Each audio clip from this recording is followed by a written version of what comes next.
peace with you, fear, all envy, all temptation, all conflict in the council of wicked men, and the rising up of enemies. Take them away from us and from all your people, and from the mother of Maspiro, and from the holy Lesios. أما الصالحات والنفعات فارزقنا إياها، لأنك أنت الذي أعطيتنا السلطان أن ندوس الحيات والعقائب على كل قوة العدو، أيضا فنسأل الله طاف الكل أبابنا ولا نخلصنا يسوع المسيح. نسأل ونطلب من صلاحك يا محب البشر، اذكر يا رب عبيدك أبائنا وأخواتنا الذين ربنا بنا وقدنا الذين نقض وتنيا في الإيمان بالمسيح منذ البدء. آبائنا القديسين رؤساءنا ساقطة، آبائنا المساقطة، آبائنا القوم بصوبنا قدس أخوتنا الشمامسة، آبائنا الرهبان وإخوتنا المنيين، وعن نياح أنفس المستشهدين في بلاد نمس،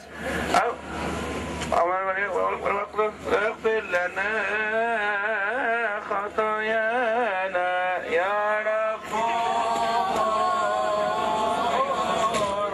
تفضل يا رب تعال ريح نفوسهم في فردوس النعيم في أحضان آبائنا القديسين إبراهيم وإسحاق ويعقوب ولهم جميعا في موضع خضر على ماء الراحة في فردوس النعيم، الموضع الذي هرب منه الحزن والكآبة والتنحل في نور القديس.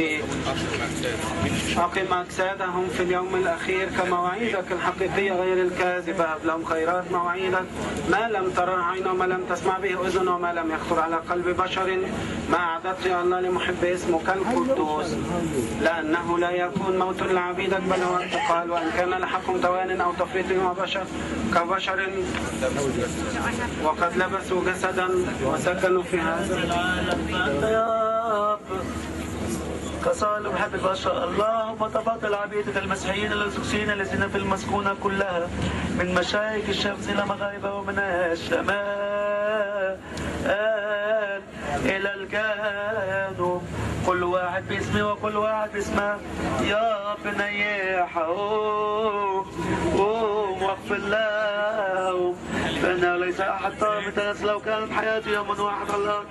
أما هم يا رب الذين أخذت نفوسهم نيحهم ولا يستحقوا ملكوت السماوات.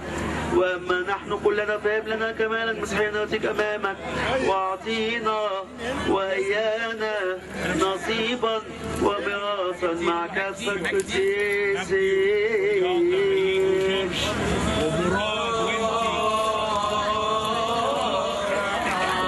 بسم الآب والابن والروح القدس الآن واحد آمين. أنا عاوز يا جماعة أشكركم كلكم اللي احترتوا هنا في الوقفة ديت بمناسبة استشهاد إخواتنا وأهالينا في ماسبيرو. الاضطهاد كلكم عارفين في اضطهاد في مصر، في اضطهاد في مصر، ما نكذبش على بعض. الاضطهاد في العصر القديم موجود، من اول عصر الاوثان كان فيه اضطهاد، الرومان كان فيه اضطهاد، في الاسلام كان فيه ابشع اضطهاد. لو تبصوا كده للقصص من ايام دخول الاسلام في مصر، في التاريخ ما يكذبش. في العصر الحديث الاضطهاد ابتدى من 1951، من ساعة ما كان في كنيسة اتحرقت في السويس وسحلوا الاقباط في الشوارع بتاعت السويس، كلكم عارفين الكلام ده كله. ايام عبد الناصر كان في اضطهاد، ايوه كان في اضطهاد، بس ايام السادات الاضطهاد زاد، زودوا الاضطهاد. ايام حسني مبارك الاضطهاد زاد اكتر. وبعد الثورة حاجة بشعة بصراحة، عمرنا ما شفنا ان البوليس والجيش والشعب المسلم يتحدوا ايد واحده ضد الاقباط. Sayyidina Amba Anthony is welcoming everybody and thanking everybody for coming, and he would like to draw the attention that the Christian church in Egypt was founded on the martyrs' blood, and there has been a continuous discrimination and abuse and hardship for a long time, and lately the abuse was worse during the period from the revolution until now.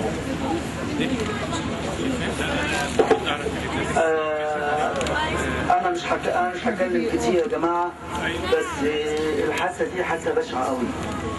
عشان كده احنا عندنا في الأبوشية حوالي 18 كنيسة. إن شاء الله لما يكون في كنيسة 19 هنسميها كنيسة الشهداء بتوع ماسبيرو، كنيسة الشهداء بتوع ماسبيرو. أنا مش عايز أكمل كتير عشان كلكم عايزين تتكلموا، بس هكتفي بهذا الكلام. ربنا معاكم قوي، وعاوز أشكر كل الكنائس اللي وصلت هنا معانا. في كنائس وصلت على بعد 4 ساعات، كنيسة كونتاستر على بعد 4 ساعات، نوريتش على بعد 4 ساعات 5 ساعات وصلوا هنا. أنا عايز أشكركم كلكم يا جماعة، كل الآباء الكهنة اللي موجودين. Sayyidina Amba Anthony is thanking everybody, and he is saying that the 19th church in the north is going to be called the Church of the Martyrs of Maspiro, to make the memory of the martyrs of Maspiro live forever. Now, our father here, we're going to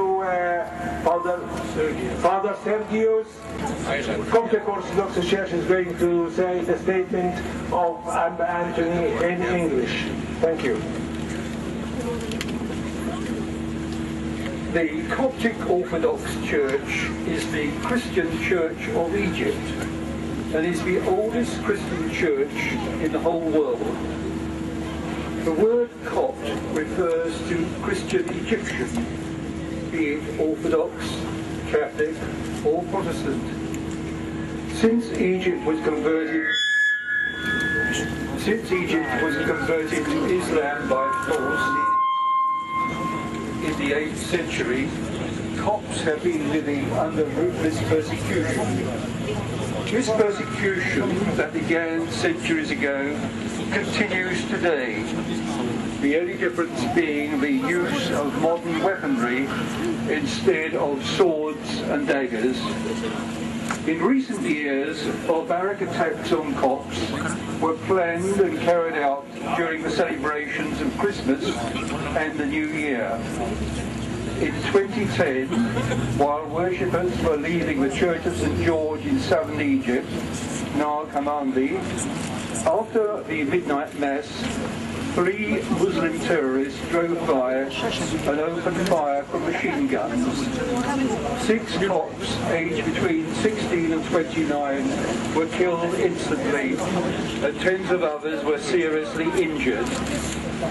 In 2011, in the very first hour on the 1st of January, and while Coptic worshippers were leaving the Church of the Two Saints in the coastal town of Alexandria after attending Mass to mark the beginning of the New Year, a car explosion met them outside the church, killing 22 Copts and injuring many more.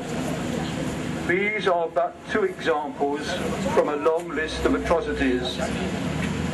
On the 25th of January 2011, a revolution in Egypt overthrew the regime and left the country run by the army. Egyptian Christians had hopes that this would be the dawn of a new era of equality and freedom after many centuries of persecution and discrimination.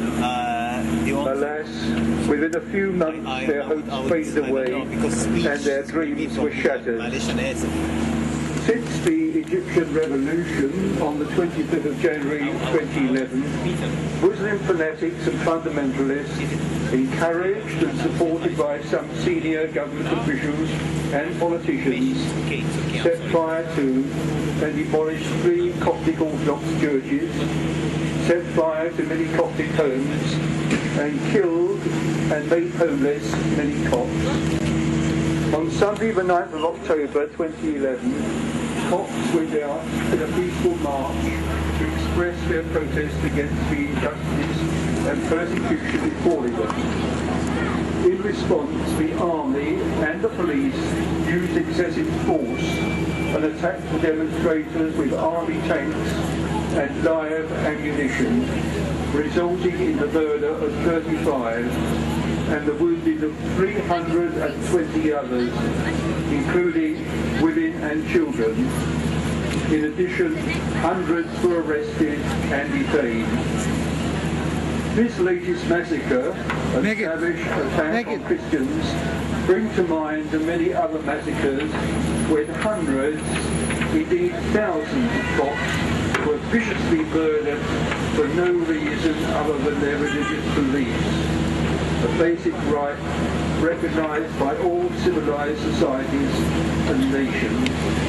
The perpetrators of these massacres were either never captured or acquitted by the legal system that continuously supports and indeed encourages such atrocities against Christians.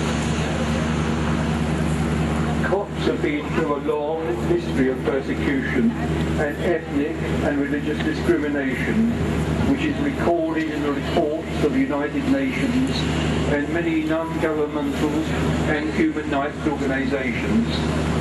To this day, Christians in Egypt are still persecuted. Some examples of this persecution include, but are not limited to, physical and violent persecution ranging from inflicting bodily harm due to murder.